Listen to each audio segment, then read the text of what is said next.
In the vast expanse of human existence, one question remains timeless. What does it mean to be free? Is freedom something that is given to us, or is it something we must create ourselves?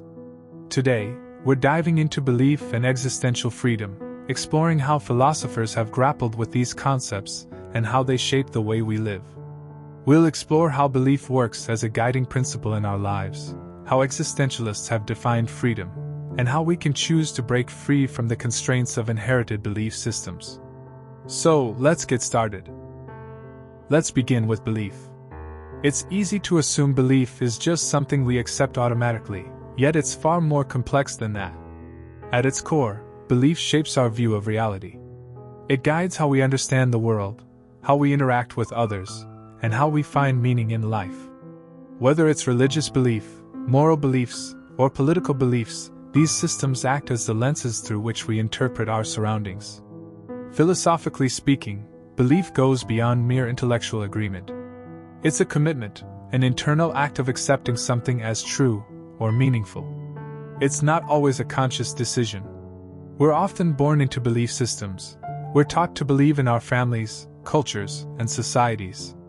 René Descartes' cogito, ergo sum. I think, therefore I am, gives us a clear starting point. For Descartes, belief starts with the recognition of our own thoughts, our consciousness as the foundation of reality.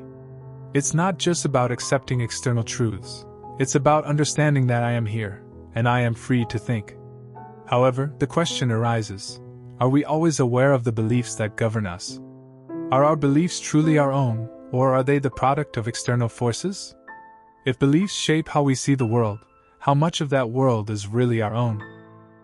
To understand how belief functions in our lives, let's look at how culture shapes it. We are born into a world where beliefs are handed down to us. These beliefs might come from family traditions, religious teachings, or cultural expectations. And sometimes, these beliefs can feel like chains, limiting how we can think or act. In his work The Social Contract, Jean-Jacques Rousseau talks about the general will, the collective beliefs and values of society that are imposed on individuals. While Rousseau believed that a just society could be built on this collective will, he also recognized that the societal forces can sometimes stifle individual freedom. When we conform to social expectations, we may lose sight of our own desires and ambitions. This isn't to say that all beliefs imposed on us are bad. Some, like social norms around kindness or respect, are essential for communal life. But it's important to be aware of when our beliefs are serving us and when they're limiting us. Now, let's dive deeper into existential freedom. We've seen how belief is deeply ingrained in society, but what happens when we confront the possibility that we are not bound by these beliefs? This is where existentialist philosophy steps in. Think of Jean-Paul Sartre, one of the most famous existentialists. Sartre declared that existence precedes essence. What does that mean? It means that humans are not born with a predefined purpose. Unlike a chair or a hammer, which are created with a specific function in mind, we are thrown into existence without inherent meaning. We exist first, and through our actions and choices, we give meaning to our lives. This concept of existential freedom is both empowering and terrifying. On one hand, we have the freedom to create our own values, to choose who we are and what we believe in. On the other hand, this freedom brings with it the weight of responsibility. If life has no intrinsic meaning, then the meaning we create must come from our own decisions. Sartre calls this anguish, the realization that we are utterly free and that our choices define us, but also that they come with the weight of responsibility. No one can tell us what to do, and that can be both liberating and overwhelming. But existential freedom doesn't just mean making any choice. It means making authentic choices. In his philosophy, Sartre argues that we often escape our freedom by choosing inauthentically, by falling into roles or societal expectations that aren't truly our own. These are the times when we act in ways that we think others expect of us, rather than in a way that truly expresses who we are. Authenticity is key to the existential experience. It's about choosing a path that reflects your true self, not the path others want for you. But this choice is difficult. It requires introspection and self-awareness, an understanding of your desires and fears.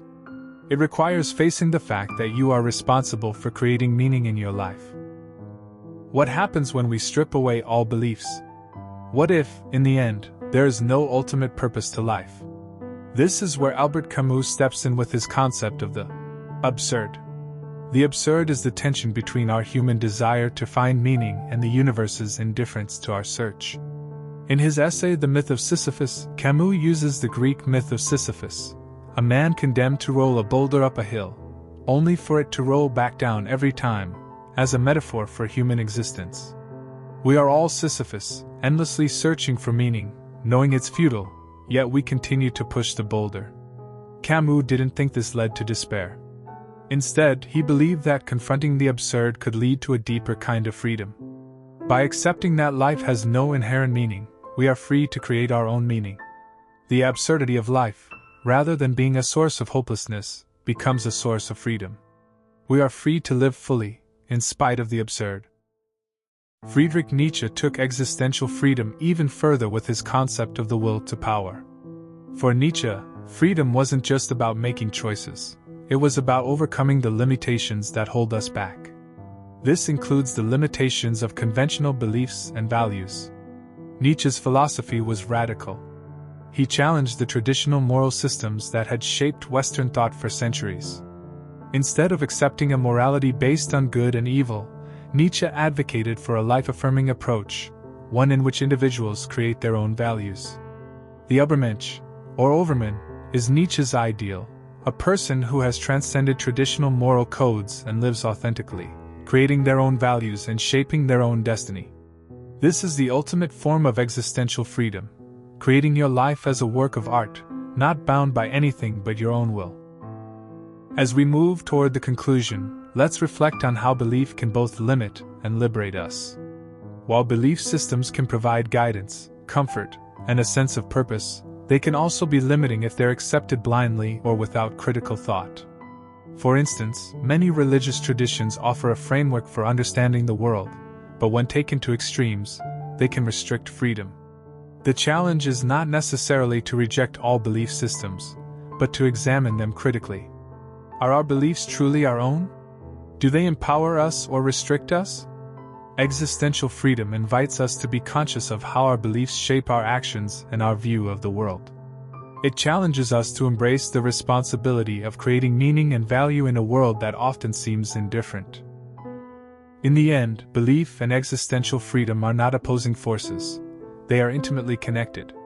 Belief shapes how we view the world, while freedom allows us to shape our beliefs. The existential journey is one of finding balance between the two. We are free to choose, to believe, and to create meaning, even in a world that often seems indifferent. The question remains, what will you choose to believe in, and how will that belief shape your freedom? Thank you for watching. Don't forget to like, comment, and subscribe for more philosophical explorations.